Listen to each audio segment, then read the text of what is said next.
The Inje Gwangchiryeong murder case. At 10:40 a.m. on Friday, April 18, 2003, a 56-year-old man who ran a junk shop was out repairing a guardrail as a side job with 3 colleagues on the side of National Highway 31, near Gwangchiryeong Pass in Inje County, Gangwon Province, South Korea, when he found 3 rice bags. Even though he was there to repair the guardrail, and that the bags seemed suspicious, the man thought that they could possibly have some scrap metal from the surrounding farms in the area that had been abandoned. His main job being a junk collector, he decided to search the bags.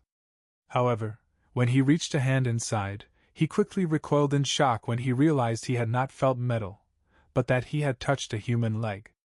The man immediately contacted the local police, and upon their arrival an investigation began, that is, after they reformed their murder investigation group that they had actually disbanded April 17, just the morning before the remains were discovered.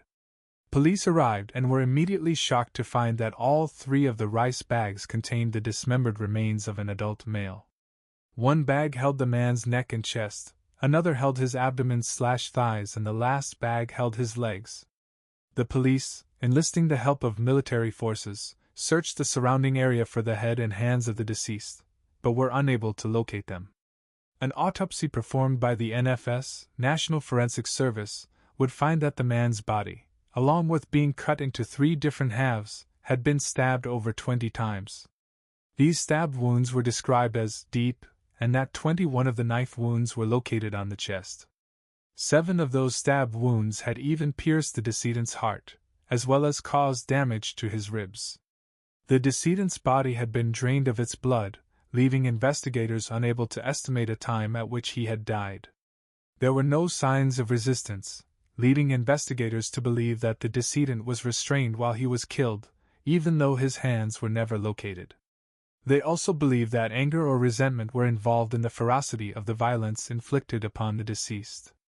Police assumed that the decedent had been incapacitated through means of drugs or alcohol, but this was dismissed when his blood alcohol content was 0.05%, meaning he was slightly under the influence, but still aware of what was going on around him. No drugs, such as anesthetics, were found in his blood either. This gave further credence to the restraint theory.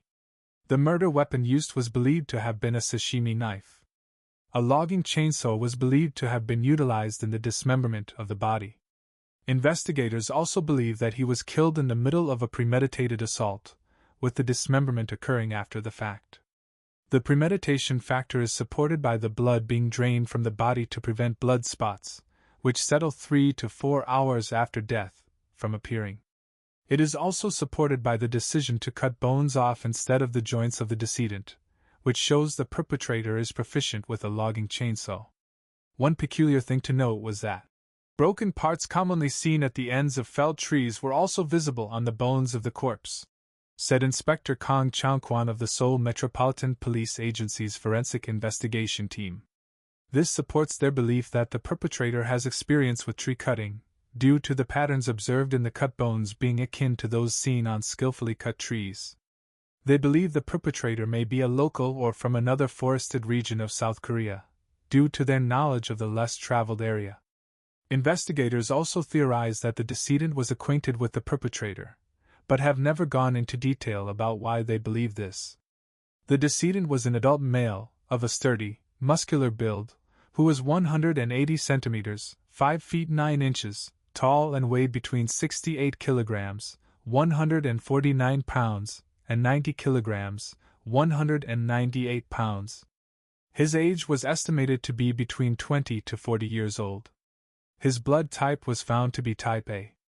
Also of note were signs of a cosmetic procedure that had been performed on the decedent's genitals, done to enlarge them. This procedure has been known to be popular with gangsters and those in the entertainment industry. Police believe the man was possibly violently murdered by a gang.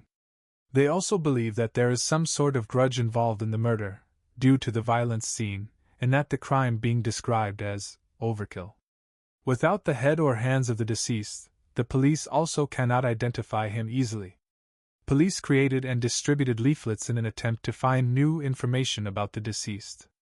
They mailed information about the deceased to the families of 25,000 people reported missing across South Korea in 2003.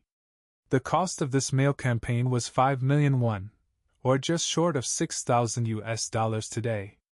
Only 3 replies worth investigating were received, and all were proven to not be a match through genetic analysis. The entirety of Inje County was even searched for 6 months for any missing man in their 20s to 40s who could be their decedent. This search resulted in no new leads. Close attention was paid to the rice bags in which the remains were discovered. These bags were found to have been manufactured in China.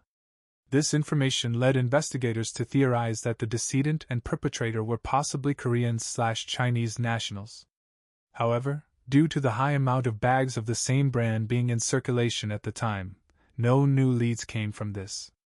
Also, the fact that the decedent's arms and head were never found lends more credence to the victim being a documented South Korean citizen. They might have incinerated the head and hands or disposed of them in a body of water, to prevent identification via dental or fingerprint records. Investigators believe that the remains were left on the side of the mountainous road as a warning to others, which leads to the possibility of gang involvement. This does not mean that he could have also been involved in a business dispute of some kind, and was taken out by a rival or an angry employee. The perpetrators must have known the area the remains were discovered in well.